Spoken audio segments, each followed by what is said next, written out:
Parce qu'à l'époque, quand je partais, il y avait pas, tu vois, il y avait pas de voirie pour arriver à San Pedro. Il y avait pas tout ça, en fait. Donc, c'était compliqué. Mais c'était bien parce que c'était le moment, tout doucement, de refaire remonter le business, de commencer à investir tout doucement, tout doucement. Et puis, finalement, avec le prêt qu'on a eu, avec la banque, qui nous a permis maintenant de faire cette grosse réhabilitation. Mais avant ça, je m'auto-finançais tout doucement, quoi. Voilà. Et puis, bon, après beaucoup de sollicitations de ma banque. Ah, finalement, hein. Oui. C'est la banque qui te poursuit. Moi, dans mon cas, c'est ça, en fait. C'est pour ça que quelquefois, quand j'écoute certains entrepreneurs dire, ah, moi, les gens sont pas, moi, c'est bizarre. Franchement, je pense que j'ai une chance incroyable. Oui. Moi, au contraire, moi, c'est les banques qui venaient vers moi, qui venaient me dire, mais vous voulez pas investir, vous voulez pas, parce que je pense que peut-être qu'ils m'ont vu, ils m'ont observé quand même. Oui, c'est ça.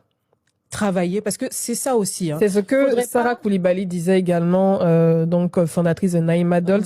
On disait également, il faut montrer toi-même, tu tes vois. états. Exactement. Qu'est-ce que tu peux faire toute seule, Exactement. déjà? Et puis, à partir de ce moment, on te voit te débattre, on voit ta structure quand même tenir. Oui. Parce que de 2013 jusqu'à 2019, parce que c'est là où j'ai commencé à être courtisée, à dire, mais tu veux pas de prêt et tout ça. Et j'ai dit non. Oui.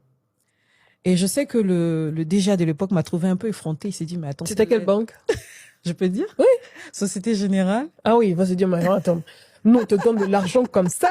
Peut-être même le taux était très bas et tout.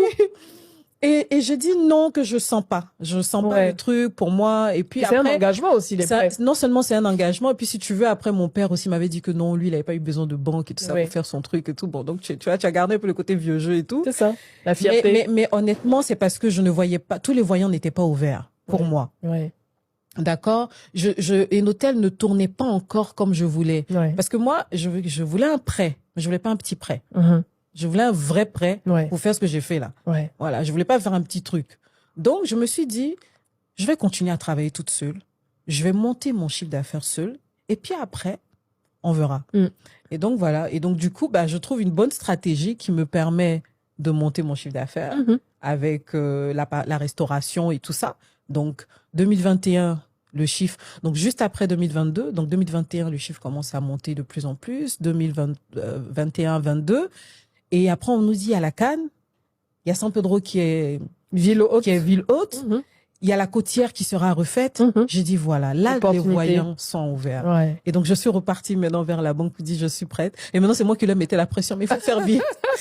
Et moi, je dis, mais Madame Enoblé, on va prendre notre temps aussi. Il faut faire vite parce que voilà, moi, je dois finir.